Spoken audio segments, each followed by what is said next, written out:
Some people say a man is made out of mud. In my experience, there are 3 contributing factors to the quality of any given job. 1, the nature of the work itself. 2, your interactions with management and coworkers. And 3, the pay.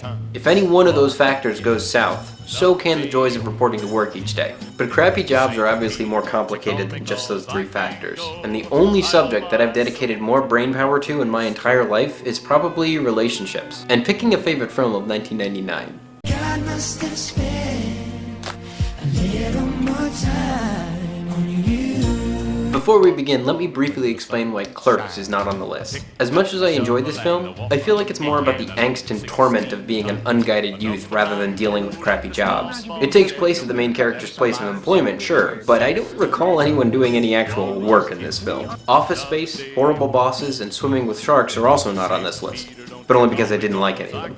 What follows is my list of my 5 favorite films that deal with crappy jobs. Number 5, The Devil Wears Prada. I love my job, I love my job, I love my job. We begin the list with the selection that most completely typifies what it means to have an actual crappy job. More specifically, the schizophrenic duality that comes with crappy jobs. I mean, sure, it pays your bills. The jobs that pay the rent. And a million people might kill for it. I can get another girl to take your job in 5 minutes. One who really wants it. But the work itself is boring, unfulfilling, and your boss is a nightmare. Complaining about the job is both a cathartic release of pent-up frustration and a constant source of guilt in your life. Not to mention a constant source of friction between you and your loved ones. Simply put, no one cares as much as you do about how much your job sucks. Nobody. Not loved ones, not even coworkers. And that's my problem because... Oh, wait, no, it's not my problem. Just one of those things. As for the movie itself, a lot of people I know don't like it. They think Andy Sachs is a big whiny baby. I submit that those viewers weren't paying attention when they were watching the film. Andy acknowledges the guilt she feels for complaining about the job and shuts right up halfway through the movie when she realizes it isn't helping anyone. She learns a lot about a world she knew and cared nothing about when the film first began. She gets very good at doing the actual job. Miranda Priestley's office. And nobody makes it easy for her. I have to run all these by tonight. No, don't be silly, Andrea. These 2. What more could you want from your protagonist? Some people still acknowledge all this, and yet they still complain about the film. The choice of lead actress comes up disproportionately often, but whether you like Anne Hathaway or you have shitty taste in actresses, the movie itself is still a solid little flick. Number 4, Inception. And this job, this last job, that's how I get there. Inception is not typically thought of as a bad job film, but it certainly meets all the criteria. More specifically, it belongs in the last job subgenre of action films, in which a character's been working a long time at a job they hate, and they've gotten really good at it, but they want out. And their last mission, which offers a chance at escape once and for all, is their most daring assignment yet. Cobb doesn't exactly like performing extractions, but he's gotten really good at it. And it pays the bills. But that doesn't change the fact that it's still the single greatest stressor in his life, and it takes up all the time he'd rather be spending with loved ones, which is the exact same situation that many of us find ourselves in at our current jobs. Number 3, The Pursuit of Happiness, tied with Bicycle Thieves. Why a tie? Because neither of these films are about crappy jobs per se, but they are both about unemployment, which is very closely linked to crappy jobs. After all, the misery of unemployment is what compels us to accept the misery of employment. When I was in college, we were fond of saying, grades, social life, sleep. Pick 2. And that sounded terrible. We thought we were being so smart and self-deprecating. What we didn't realize was that the options for postgraduate life are much more depressing. Time, money. Pick 1. If you're offered a choice at all. In the 16 months following my graduation from college, I scrimped by on just the most marginal forms of part-time employment. For all intents and purposes, I was unemployed. And it was hell. All those assholes on Fox News who think that the unemployed want to remain unemployed because of all those lucrative unemployment checks clearly haven't spent any significant amount of time without a job, because nothing's worse than not working. You wouldn't think that there was anything that the bounty hunter Jubal Early said that any sane person would agree with, but there was one thing I wholeheartedly agree on. What's life without work? So, should we talk about the films for a sec? Throwing up a spoiler alert right now for all those concerned. Pursuit of Happiness is about a single father working an unpaid internship for 6 months for the slim shot of becoming a stockbroker. This film is a case study in how to be mean to your characters. Just when you think it couldn't get any worse, it does. Plausibly and surprisingly, which is the only way to properly engage an audience. The filmmakers then mercifully give us a happy ending so that we don't go home in tears.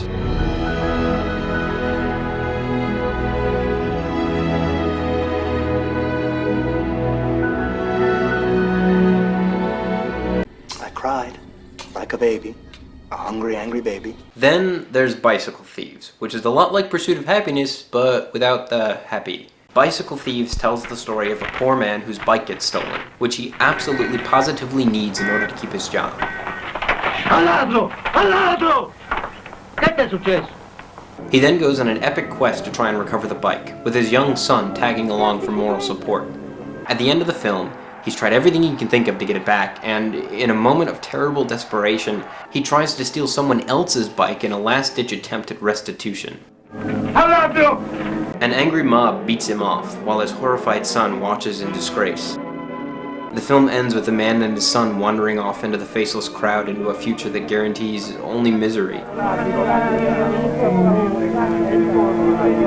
What can I say? Post-war Italy was not an economically hospitable place, and to think this is only the second most depressing Italian neorealist film I've ever seen. Number 2, Glengarry Glen Ross. Get mad! You know what it takes to sell real estate? It takes brass balls to sell real estate. Ah yes, the great white whale of crappy job films. For those of you unfamiliar, Glengarry Glen Ross tells the story of a day in the life of 4 real estate agents and the maniacal management staff that threatens to fire the 2 of them who sell the least amount of real estate by the end of the month. What follows is 4 very different responses from the beleaguered staff. We've got one guy who thrives under the pressure.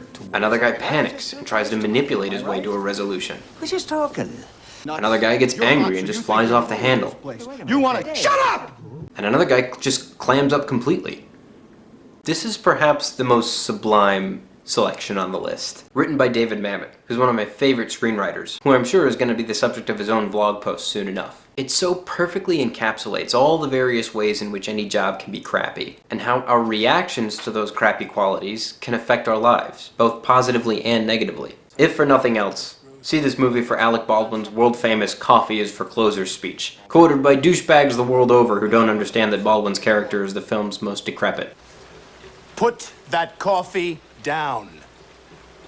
Seriously, if you've ever said "always be closing" unironically in any sort of sales motivational speech, you are a dick. Number 1, Magic Mike. I'm not my goddamn job. That's not what I do. It is what I do, but it's not who I am. Yes, that Magic Mike.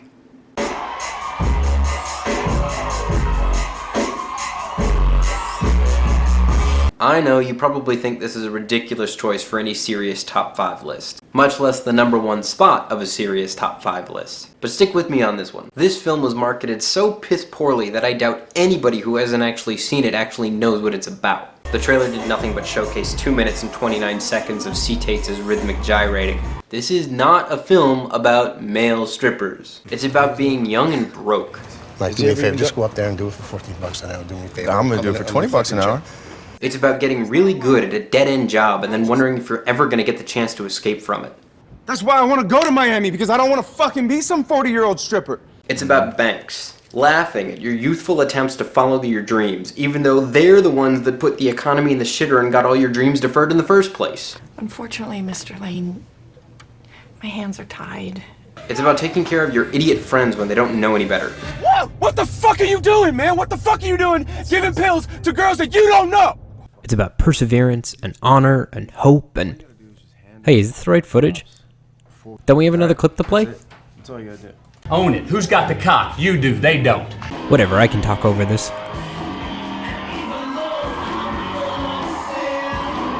Fucking concentrate. It's about admitting when you done goofed, and maybe finding something better for it on the other side of your apology. Point is, in life, there are 2 kinds of people. Those who like Magic Mike, and those who haven't seen it yet. I would climb any mountain,